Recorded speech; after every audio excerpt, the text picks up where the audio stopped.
And I would challenge you, if you're running LinkedIn ads already, to go into your conversions and check this setting, because most agencies that run LinkedIn ads for clients, they have this set up for their benefit and not for you.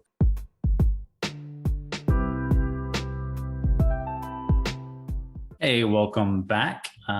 In this episode, we are going to talk about two things. So we are carrying on with the foundational things that we need to do before we even launch a ad. So those two things, there's three main things we need to do, but we might only get time to talk about two of them today.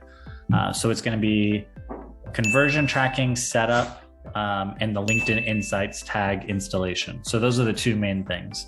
The third one is custom audience creation, which we can use for retargeting. So I'm not sure if we're going to make time for that one today, but we'll try to cover 2 out of the 3 at the very least.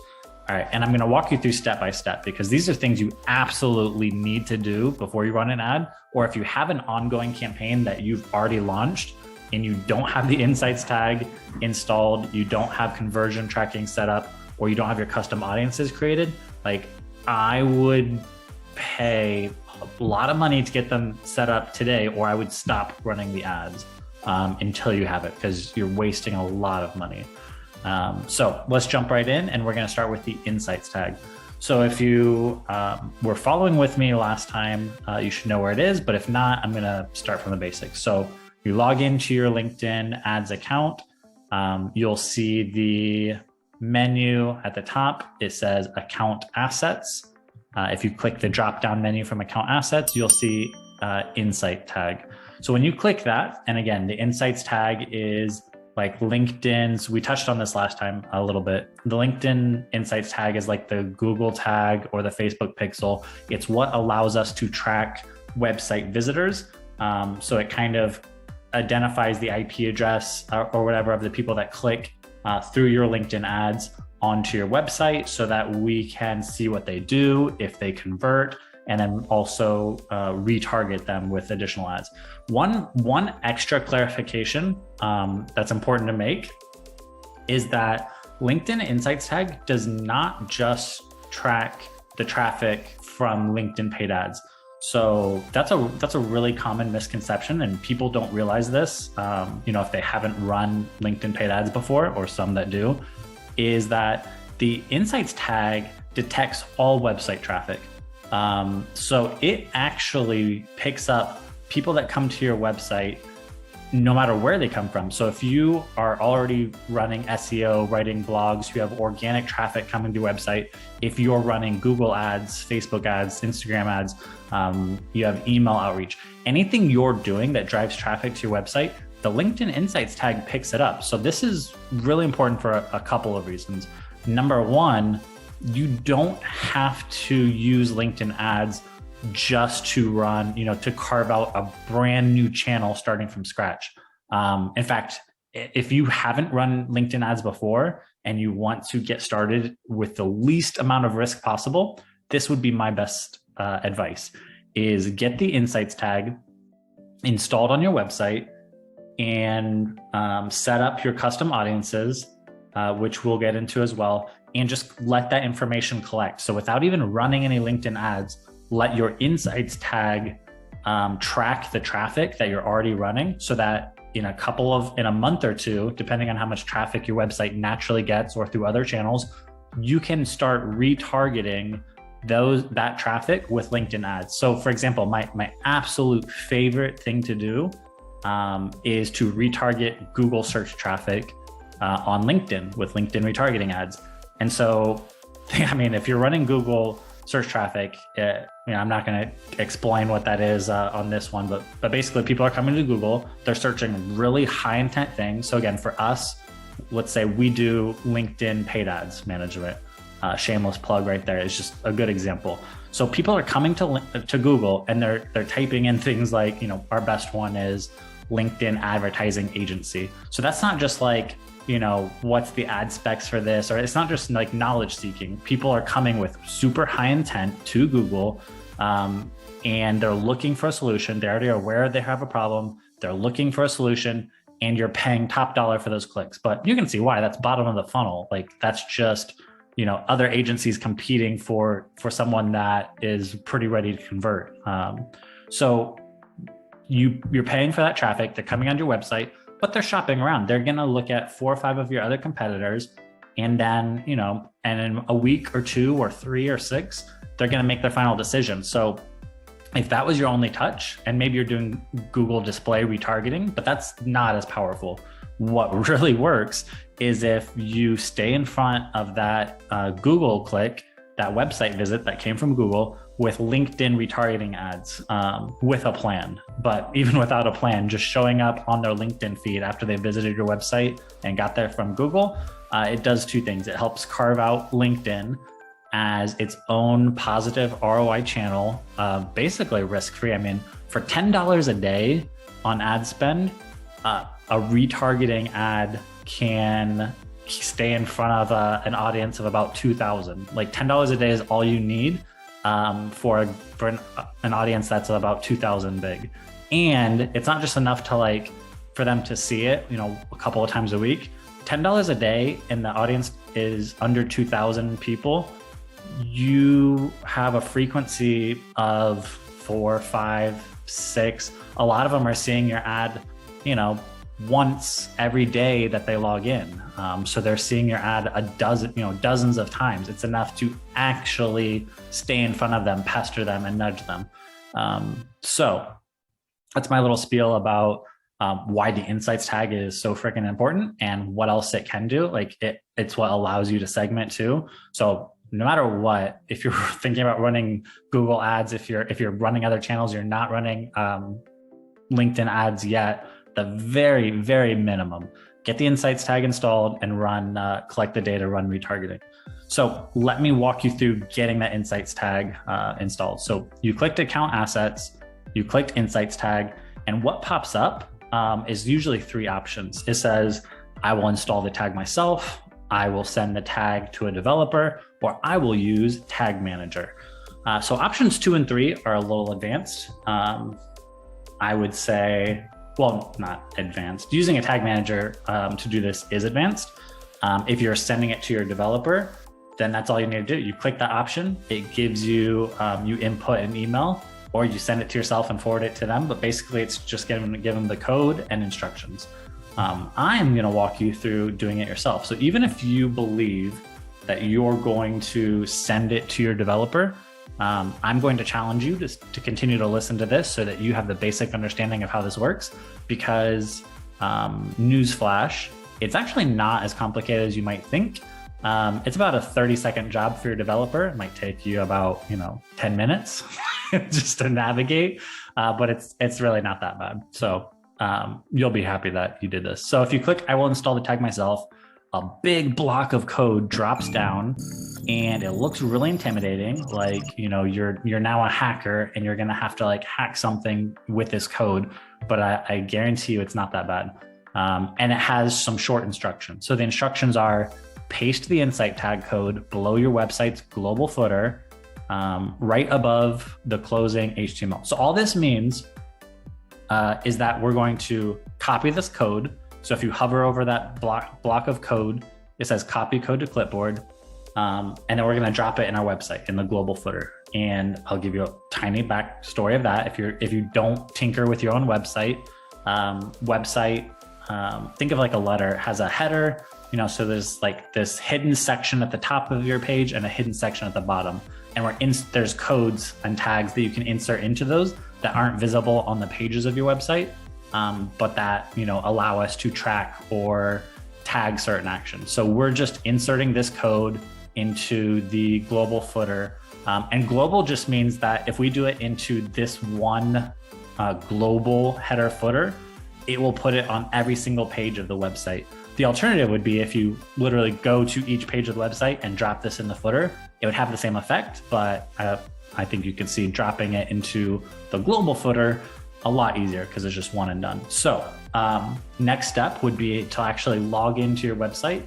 And if you haven't done, so if you're a business owner, then yeah, you've probably been in your website. You're probably not the one developing it, unless you're a scrappy startup, which is a lot of us and probably big chunk of my audience because we're kind of scrappy and like to have our hands in everything and mess things up and tinker more than we should.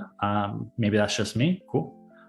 So if you log into the admin side of your website, and everyone's website's different. So I know this is going to sound weird, but Google it. Google put tracking code for Wix website or WordPress website, or where to put my LinkedIn Insights code for, or you could just do global header footer, like locating the global footer for Wix or WordPress or Squarespace or whatever. A lot of them are the same. They're the same, but they're different. Like where they have it in that admin panel can be slightly different, but they all have it. And it's, let me log into mine. So I have WordPress. And usually it's under, I think, appearances, and then it has header footer. You can also get like a plugin. I think it's called it's something like header footer plugin. And basically it just gives you a really easy option to just drop code, and it places it where you need it to. But on most of these, or on some of them, I think it's Wix or Squarespace, they have like a marketing attribution section, and then it has options for inserting code, and then you just drop it in there. And all you have to do is you copy your code, you find where your global header footer is, and you paste that code. Usually when you get into the global footer, you'll see a bunch of other codes. If it's not a brand new website, if it has other stuff on there, there's going to be a couple other pieces of code. Just scroll to the bottom, leave a space, and paste this code into that spot, and then save. That is actually all you have to do. So they've made it pretty easy. It sounds really scary. Like, yeah, you really think you're gonna have to be a hacker. But you drop that in there.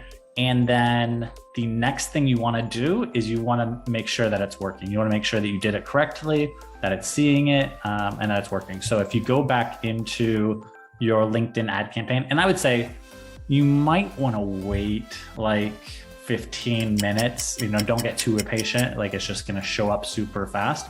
But if you go back into your campaign manager and you click Insights tag again, this time, maybe 15 minutes from now, it should show up with a lit. Well, it won't have a list. It'll have your domain name of where you put. So our new one is impactable.co, and I think we just bought the .com. And then it says last signal received and signal permission. So if you did it right, it should have your domain listed, and it should have a green dot, and it should say like, 15, 20 minutes ago.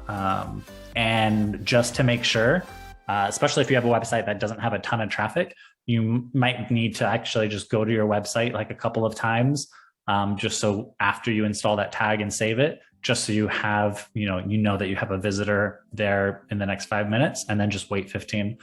So it should show up there. And when that turns green and it says that, you had a last signal received 15, 20 minutes ago, boom, that you did it correctly. And if that didn't work, try Googling some more, reach out. You can go on Upwork and you can get some help with that as well. There's someone that would do it for like $50 probably. It's not something that, we do as a standalone, but it should be pretty easy. If you have a website developer, you could usually pass that on to them.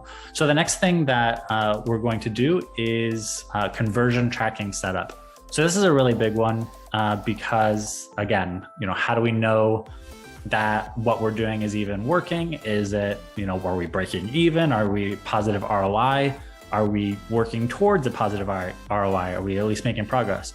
So back under accounts assets, second from the top, unless there's an update, is conversions. And if you click on conversions and you don't have anything set up right now, you can click create a conversion over on the right hand side. And also right there under conversions, that toggle right under website tracking, it has tag domains. That's also where it should show if your Insights tag is installed.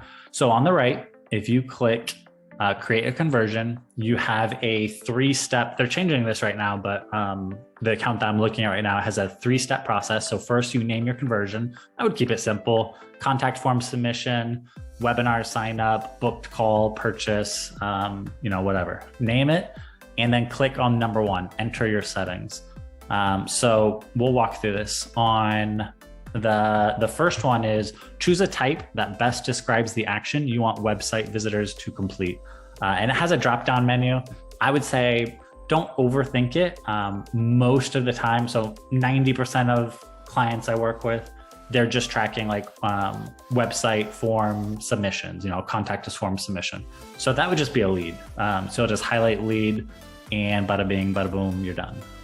The other common ones would be a download, a job apply, a purchase, a subscribe, a booked call, or a book appointment, and I think there's a phone call. So those are the main ones, or a key page view. If you just want to be like, oh, let's keep track of the people that, clicked on pricing. We'll call that like a micro conversion because they didn't actually complete the action, but they took a step towards it, and I still want to track that. So I'd say that's viable. The next would be estimate how much the conversion is worth. So in this basic demo, you could probably, if you don't just know off the top of your head what a form fill is worth, a lead is worth, a booked call is worth, I would say you could either just leave that blank, or you could take your best guess today, and you could always update it up or down as you go. We have it pretty fleshed out, and I'll probably do like a formula of how to come to that later on. But we have a really good idea of what our booked calls are, our average purchase, and what we would put for that. The next 2 things, I usually just leave it standard. So it's set the window of time after someone clicks or views your ad for a conversion to be counted. So clicks is usually 30 days and views is usually 7 days. And all that means is that if someone interacts with your ad, how long is it reasonable to wait? And then they take the action that you're wanting to track. How long of a gap is acceptable for that still to be counted? So if someone viewed my ad, today, and then 4 months from now, finally comes back and books a call, do I want that to count as a conversion for this ad? Or am I thinking that this ad probably wasn't the final straw that broke the camel's back that pushed them to that? So I keep the standard 30 days for clicks, 7 days for views. I think that's pretty reasonable. People think about things, mull it over, and then they'll come back. And then the next one is really important. So we'll spend some time here. And then the next 2 are super easy. We can breeze through them. But this one's big. And I would challenge you, if you're running LinkedIn ads already, to go into your conversions and check this setting, because most agencies that run LinkedIn ads for clients, they have this set up for their benefit and not for you. And what I mean by that, well, I'll explain what I mean by that. So the 2 options for the attribution model is by default, it's last touch each campaign. And I would say that LinkedIn by default chooses what's best for them as well, and not what's best for you. And then the second option is last touch, last campaign. So last touch each campaign, what does that mean? That means that if someone interacted with your ad, clicked it or viewed it, and then took the action that you want them to do, which we'll just say booked call to make it easy, how is that conversion counted? So in the first one, if it's last touch each campaign, if someone sees 5 of my ads and then they book a call, last touch each campaign would give a conversion credit to each ad they interacted with before converting. So if they interacted with 5 of my ads through clicks or views before booking a call, each of those 5 ads would get a conversion. As you can see, the big problem with that is that it's overstating how many conversions we have. In the back end, in real life, we only have 1 conversion. We only have 1 booked call. Only 1 new call came on my calendar. But on the LinkedIn dashboard, it's going to show 5 conversions. So, for the marketing agency that's running LinkedIn ads for someone, it's really nice. Obviously, we have all these conversions, and you assign a $150 conversion value to each of those, and you're really, really, really overstating the results that you're getting for your client, because you're overstating it by 5 times. So I don't like it for that. So why would anyone ever want to use that, and what would be the point of it? So I will give you the other side of the coin. So I would say I don't like it for that reason, and that's enough reason for me not to use it. But there is another side of the coin that's important for you to understand. So why would it be helpful to know each ad they interacted with before converting? Okay, well now it sounds pretty obvious when I say it like that. Because it's a journey. Ads are not so transactional, and it's really good mentally to understand that and to visually see it, because it really did open my eyes when I initially had it, and I was frustrated with just trying to get the numbers to match. Like, I had 8 calls that I got from LinkedIn ads, and I know that because that's what my clients were telling me, and that's what my other attribution software was telling me. But the LinkedIn ads console or reporting dashboard was saying it was like 22, and it was frustrating.